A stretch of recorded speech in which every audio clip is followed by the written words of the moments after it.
It's not an exaggeration to say that Nintendo are an incredibly important and influential part of gaming history. But it can't be overstated just how important a part they played in saving the industry from self-destruction. In 1983, the video game industry was hit by the largest recession it had ever seen.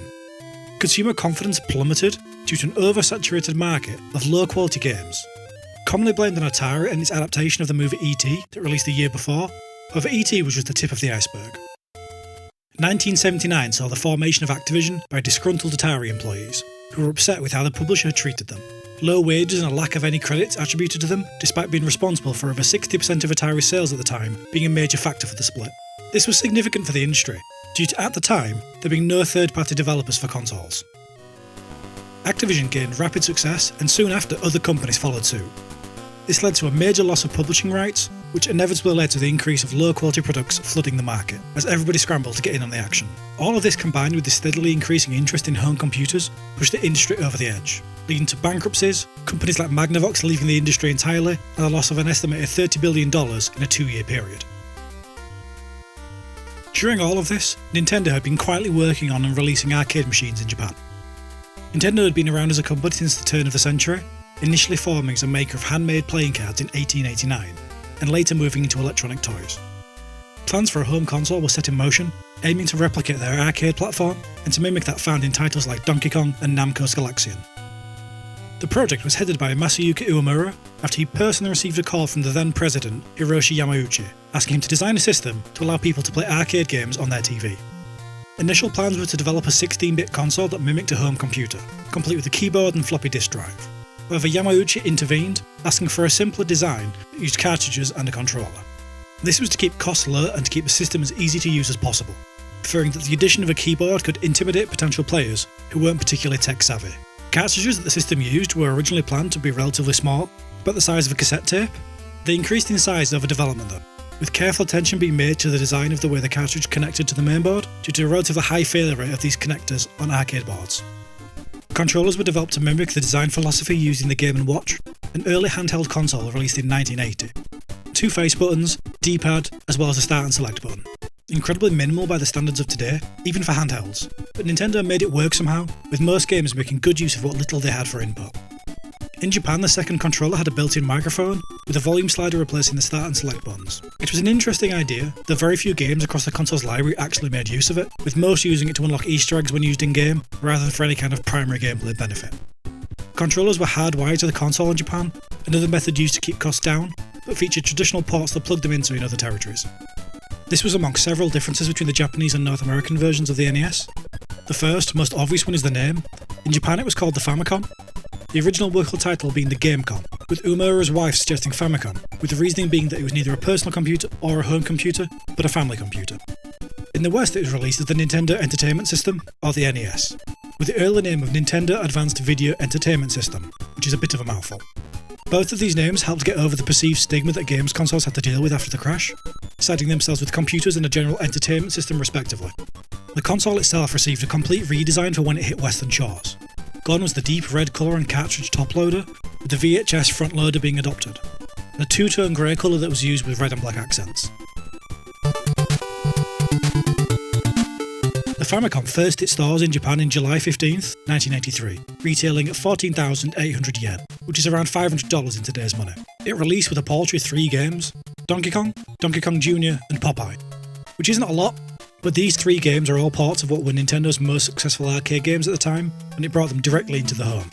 The Japanese launch was somewhat set back by a motherboard issue with the first set of consoles, which resulted in frequent crashes. Nintendo recalled these early units, and after a slow and shaky start, the Famicom began to dramatically increase in popularity. It became the fastest selling console in Japan at the time, with over 2.5 million units sold by the end of 1984. 30 months later, the NES was released in North America on October 18th, 1985, for $179. This time the launch lineup was a little more impressive, in number if nothing else. 17 games were available to be picked up with the system, with some titles that went on to become classics that are naturally associated with the console. Duck Hunt, Excite Bike, Ice Climbers and Super Mario Bros. All stood out. Strangely, the Japanese launch games weren't available in the US until a year later in 1986. Originally, Nintendo planned to release the NES in North America under Atari's brand as the previously mentioned Advanced Video Game System. However, due to Nintendo's licensing Donkey Kong to Coleco, the deal fell through because of Atari's insistence on exclusive publishing rights. This, along with wanting to distance itself from the low-effort games of the previous years, prompted Nintendo to only release first-party games. However, in 1984, Namco and Hudson Soft both expressed interest in releasing games on the Famicom. A strict approval process was implemented for all third-party games, Nintendo's president Yamauchi personally approving every game that hit the system, giving them an official Nintendo seal of approval. A 30% licensing fee was also to be paid, to cover the licensing and production costs of third-party games, which remained for decades beyond that point. This all helped ease the scepticism aimed at it from journalists at the time, due to the effects of the industry crash still lingering. The reception of Nintendo's entry into the home console market was generally very positive. Initial scepticism turned into high praise, as fears of replicating the previous year's crash soon fell by the wayside. It was reported that the NES was present in a third of all households in Japan and America at the time, install base that was unheard of. In North America, the NES was discontinued after 10 years in 1995. However, it wasn't discontinued in Japan until 2003, giving it a 20-year lifespan, long after everything else in that generation ceased to be, and everything in the next few generations too. Further to this, a repair service was offered on the console for another 4 years in Japan, giving it an official support of some description for nearly 25 years. Somewhere in the region of 60 million units were sold worldwide across the console's life, a feat that nothing else came close to until a decade later when Sony entered the console space with the PlayStation. Over a decade after the discontinuation of the NES, Nintendo revived the system in the form of the NES Classic Edition in 2016. A miniature version of the console with modern features such as USB power and a HDMI port for use on modern TVs, running a collection of 30 classic built-in games via emulation. It sold well on release, eventually moving over 2 million units in a short time. Nintendo received heavy criticism, however. The console was in incredibly short supply, with units being scalped, selling for astronomical prices on eBay. This was exacerbated by Nintendo ending production of the console after a very short time. I worked at a game store when it released and only just managed to get one for myself after several months of trying, the demand was so high. Now that NES Classic Edition is somewhat of a novelty item, the Switch having access to a large library of games as part of its monthly subscription service made it convenient for most people wanting to play them for a lower price, providing you have a Switch. It's probably the best way to play these games legally these days, though the age of the console and the ease of emulation means that you can play them on pretty much anything should you decide to.